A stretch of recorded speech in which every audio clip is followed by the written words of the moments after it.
রোশন জীবনে একটা মানুষকেই ভালোবেসেছে।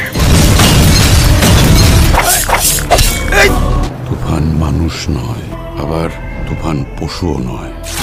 হ্যালো বিয়াস, কেমন আছেন সবাই? আশা করি সবাই খুব ভালো আছেন। ২০২৪ সালের ঈদুল আজহায় মুক্তি পাওয়া ৫টি সিনেমার মধ্যে মেগাস্টার শাকিব খান অভিনীত তুফান সিনেমাটি ২০টির দিনও দ্বিতীয় দিন বক্স অফিসে বাম্পার ব্যবসা করেছে। তো বিয়াস, চলুন আর কথা না বাড়িয়ে দেখে নেওয়া যাক ঈদুল আজহায় মুক্তি পাওয়া সিনেমাগুলো দ্বিতীয় দিন বক্স অফিস থেকে কত আয় করেছে এবং ২ দিনে বক্স অফিস থেকে টোটাল কত আয় করেছে।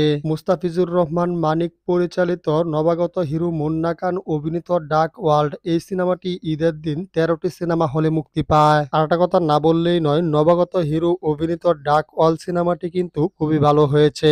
তো যাই হোক, ডাক ওয়ার্ল্ড এই সিনেমাটি প্রথম দিন বক্স অফিস থেকে গ্রস কালেকশন করে ১৪ লক্ষ টাকা। ডাক ওয়ার্ল্ড সিনেমাটি দ্বিতীয় দিন বক্স অফিস থেকে গ্রস কালেকশন করে ১৩ লক্ষ টাকা। নবাগত হিরো মুন্না খান অভিনীত ডাক ওয়ার্ল্ড এই সিনেমাটি ২ দিনে বক্স অফিস থেকে টোটাল গ্রস কালেকশন করে ২৭ লক্ষ টাকা। ২ দিনে টোটাল নিট কালেকশন করে ৬,৭৫,০০০ টাকা।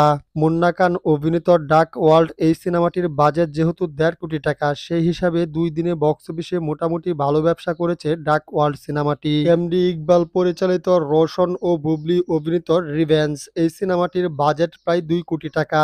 রিভেঞ্জ সিনেমাটি ঈদের দিন সারা বাংলাদেশে ১৫টি সিনেমা হলে মুক্তি পায়। রোশন ও বুবলি অভিনীত রিভেঞ্জ সিনেমাটি ঈদের দিন বক্স অফিস থেকে গ্রস কালেকশন করে প্রায় ১৮ লক্ষ টাকা। ঈদের দ্বিতীয় দিন বক্স অফিস থেকে গ্রস কালেকশন করে ১৯ লাখ টাকা।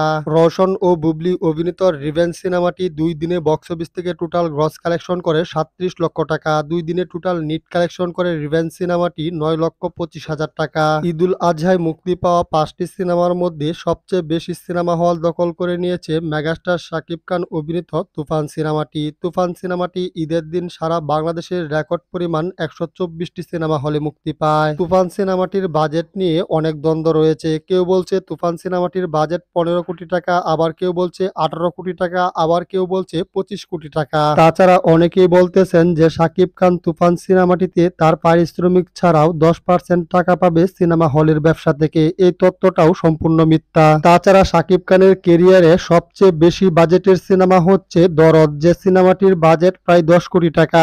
আসলে আমরা তুফান সিনেমার বাজেট যে ১৫ কোটি, ১৮ কোটি, ২৫ কোটি বলছি, এই তথ্যটা সম্পূর্ণ মিথ্যা। তুফান সিনেমাটি থেকে শাকিব খান পারিশ্রমিক নিয়েছেন প্রায় ১ কোটি টাকার মতো। আলফা, চরকি ও এসবিএফ এই ৩টা কোম্পানি মিলে তুফান সিনেমাটি তৈরি করেছেন। আমি খবর নিয়ে যতদূর জানতে পেরেছি, তুফান সিনেমাটির বাজেট সর্বোচ্চ ৭ থেকে ৮ কোটি টাকা হবে। তো যাই হোক, শাকিব খানের তুফান সিনেমাটি ঈদের দিন ২ কোটি ৮০ লক্ষ টাকার বাম্পার ওপেনিং নিয়ে নতুন একটি রেকর্ড সৃষ্টি করেন। মেগাস্টার শাকিব খান অভিনীত তুফান সিনেমাটির ঈদের দিন ব্লকবাস্টারের শো ছিল মাত্র ৬টি। তুফান সিনেমাটির দ্বিতীয় দিন ব্লকবাস্টারের শো বেড়ে দাঁড়িয়েছে প্রায় ১৩টি। তাহলে বুঝতে পারছেন তুফান সিনেমাটি বক্স অফিসে কেমন তাণ্ডব শুরু করেছে। মেগাস্টার শাকিব খান অভিনীত তুফান সিনেমাটি দ্বিতীয় দিন ২০টি হওয়ার পরেও গ্রস কালেকশন করেছে প্রায় ২ কোটি ৬০ লক্ষ টাকা। মেগাস্টার শাকিব খান অভিনীত তুফান সিনেমাটি ২ দিনে বক্স অফিস থেকে টোটাল গ্রস কালেকশন করেছে ৫ কোটি ৪০ লক্ষ টাকা। ২ দিনে টোটাল নিট কালেকশন করেছে ১ কোটি ৩৫ লক্ষ টাকা। মেগাস্টার শাকিব খান অভিনীত তুফান সিনেমাটি বক্স অফিসে যেভাবে তাণ্ডব শুরু করেছে, তাতে মনে হচ্ছে খুব শীঘ্রই শাকিব খানের প্রিয়তম সিনেমার বক্স অফিস রেকর্ড ভেঙে দিবে।